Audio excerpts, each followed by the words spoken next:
Buying or selling a home is one of the most important decisions you'll make in your entire life. Call the Holly Ritchie team today for a free market analysis.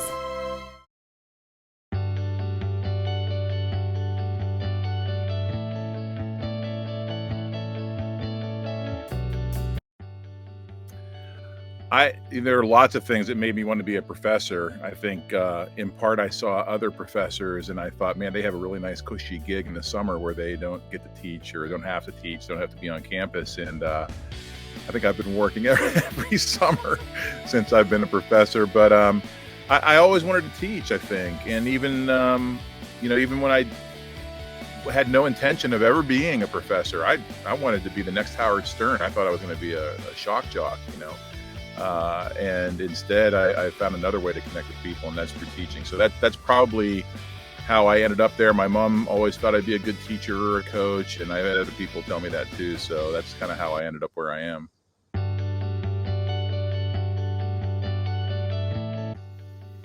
I was probably hundreds of people that gave me advice over the years that, you don't think that you're going to use in that moment, but they kind of resonate with you. And you tuck them away because you never know whenever you're going to need that advice or rely on something.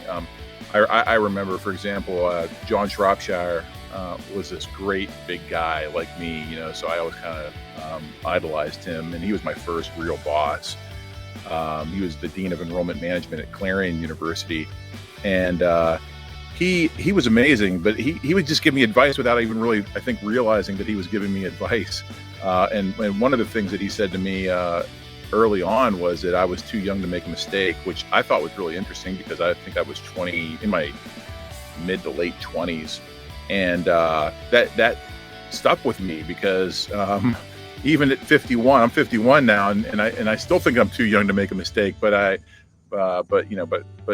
think what his advice really meant is that you should be able to give yourself an out.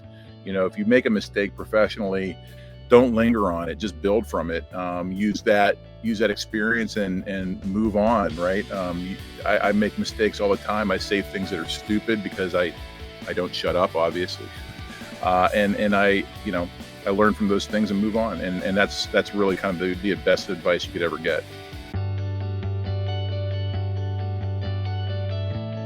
That there is no way this podcast is long enough for an answer to that question.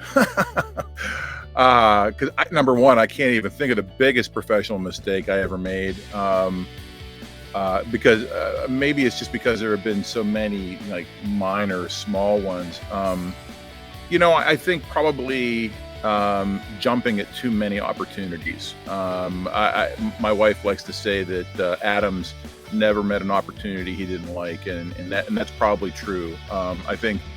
And that's a good way of saying that I don't say no often enough when I probably should. Someone will come along and I'll see a way to help, or I'll see a way to kind of jump in and help them solve a problem or figure out a solution to something, either short term or long term. And then inevitably I get overwhelmed. Inevitably there is something that I've taken on that's much bigger than I really anticipated. And I think that that's a professional mistake I continue to make. It's not always a bad one, but it's bad whenever it impacts other people. So I've tried my best probably over the last 10 to 12 years to avoid those and not take on every single opportunity that comes my way. So this one's actually really personal to me because I've actually been thinking about this for the last 20 years. My dad died about 12 years ago now. And I had never met anybody on my dad's side of the family. And just in full disclosure, my dad suffered from debilitating mental illness. He was able to still hold a full-time job, but he wasn't really able to communicate very well with many people. And I think because of that, I've always been kind of intrigued by his story because I didn't really know it. I don't know his story. So I would go back and now I'm going back and trying to find out, who his family members were. And I think I found one or two, but nobody I've communicated with. And I even went so far as to do the the 23andMe DNA testing option to see if maybe I'm connected to somebody who I don't already know. So I would love to meet somebody like that. I'd love to meet somebody on my dad's side of the family. I guarantee you they don't know anything about my dad or know anything about his past life, because he's been dead and gone now for a dozen years, and didn't really have many connections with his family to begin with. But I think it'd be kind of cool to learn more about that side of my lineage, my family. So that's kind of who I'd like to meet and hang out with.